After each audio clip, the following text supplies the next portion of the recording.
Hey Dad, Argray from Marketing for Hippies here. A little video, something that came up in a puttering session today that I thought was a great illustration of the power of niching.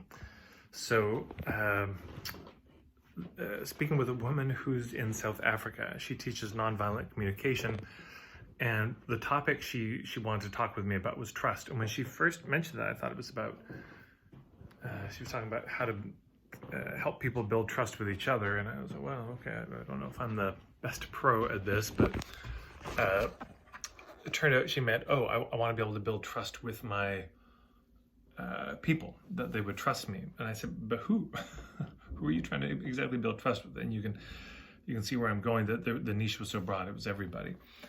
And she said, well, it's really, I think it's about vulnerability. And I said, well, how do you mean? She said, well, I think vulnerability is really important for connection. I said, well, okay, but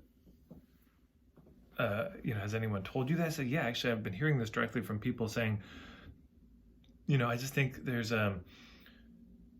we need more vulnerability in the world right now. And I said, what? So did they say, I want to learn how to be more vulnerable, or did they say more vulnerability is needed? She said, it's the latter, more vulnerability is needed. I said, right. And I asked her, I said, if you had a choice of, people could either tell you the truth to your face, even if it's hard, or those same people could just gossip about you behind your back, which would you rather? And she said, well, obviously I'd rather they tell me to my face. I said, yeah, but that's what everyone says. But when's the last time you told somebody a hard truth to their face? For her, I suspect it was more common, but for most of us, we want everyone to be really honest and candid with us, but we're not so willing to do that for other people.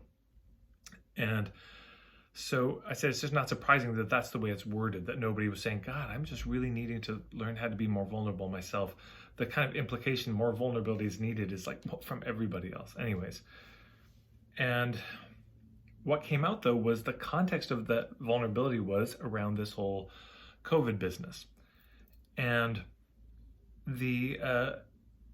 that there's these divisions. So basically I kind of gave her a reading and shared it. She was very excited by the end of it with all these ideas, and hopefully she'll do it. And if she does, I'll be sharing it because it's needed. But she said, basically it was like, look, yeah, there's relationships are being torn apart by this, the difference of opinions about what's happening.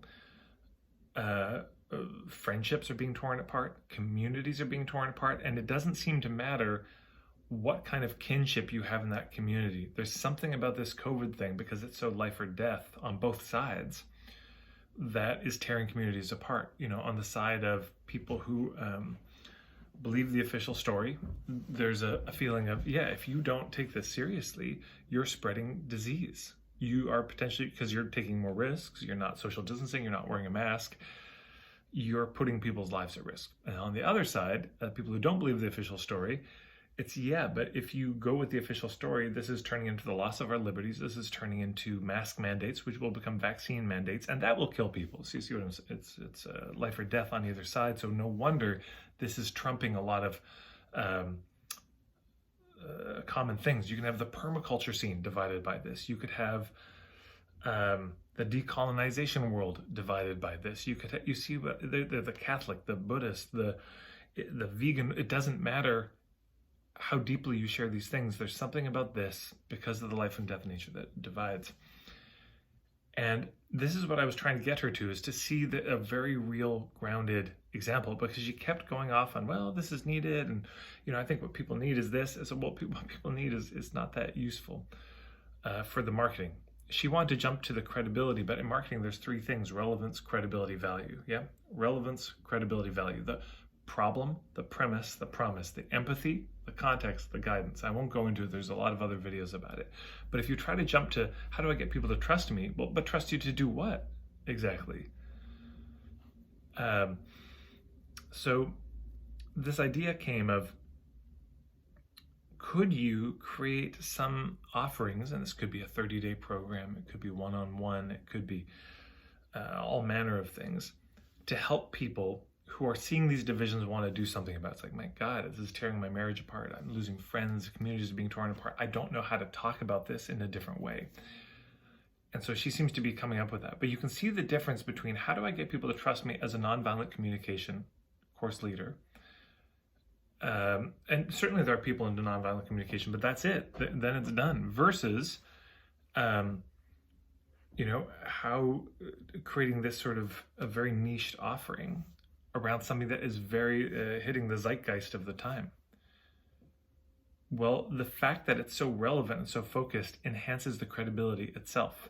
And then, of course, there's the how do you get people to trust it? Well, then there's all the copywriting, and there's there's a lot of ways you can build trust for a specific offering.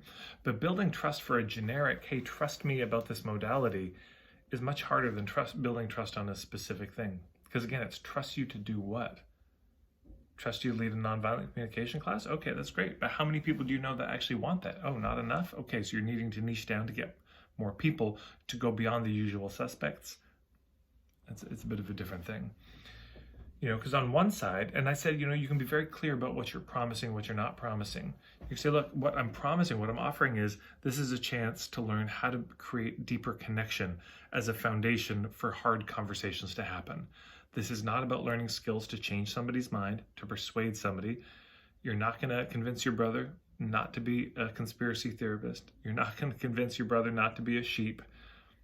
You see what I'm saying? And that's the story on both sides. I say you could even have two different classes. Like the one class would be, as a sort of little circle sub-niche target market would be, oh my God, my brother has become a conspiracy theorist. I don't know what to do. And then on the other side, it could be, oh my God, my brother's a sheep. He believes everything CNN tells him. What do I do? And same content, basically.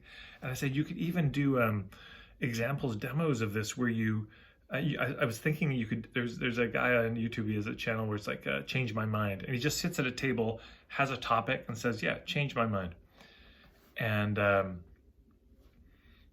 then he records these conversations and says, you could do something like that, but instead of changing a mind, it could be, talk to me about your experience of how, this is creating division from whatever side you're on. And she would just sit there using nonviolent communication to help them feel understood, to give them empathy, to help them get clarity.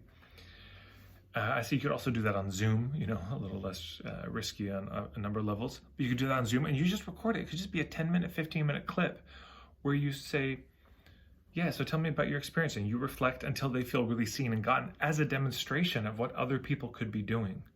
Yeah. I say you could also make a list of what are the values that people share. As I can tell you on both sides, I know people care deeply about health.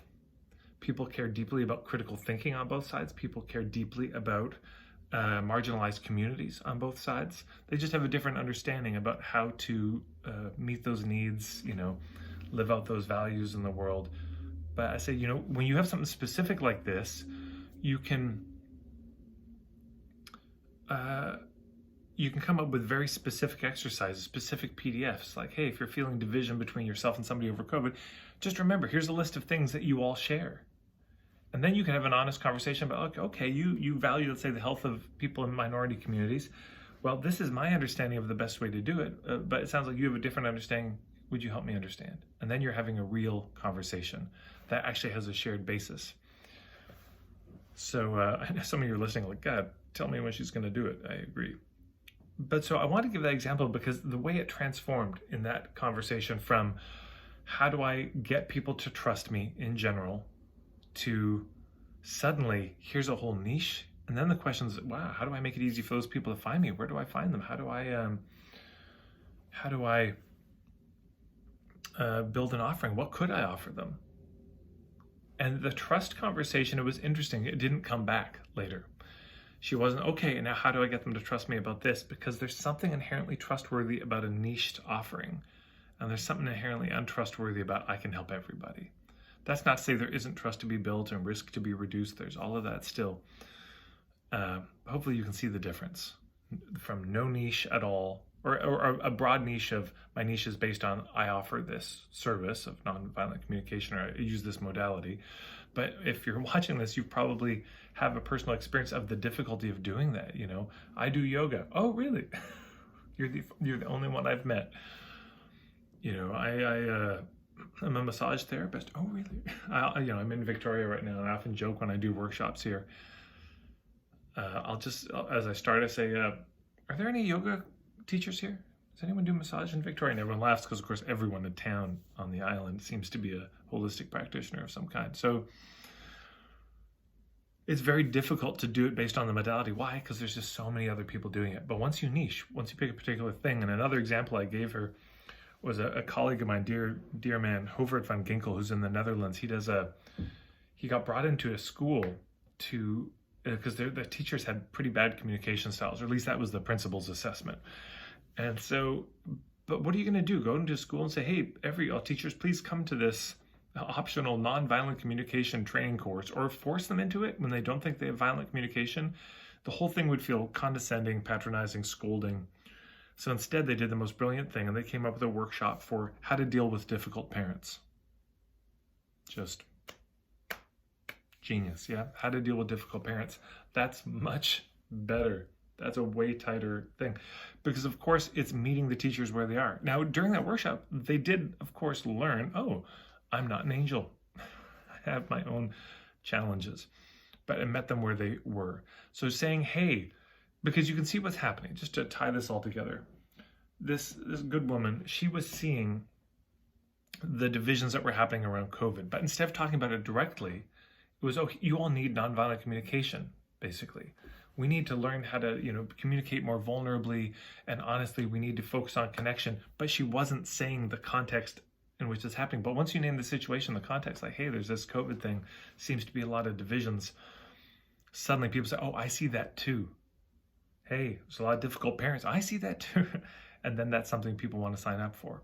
And then, of course, in addition to whatever she offers on this topic, it becomes a sales funnel. They come in for like a webinar, a 90-minute webinar about how to deal with the divisions. That could lead into a 30-day program. That could lead into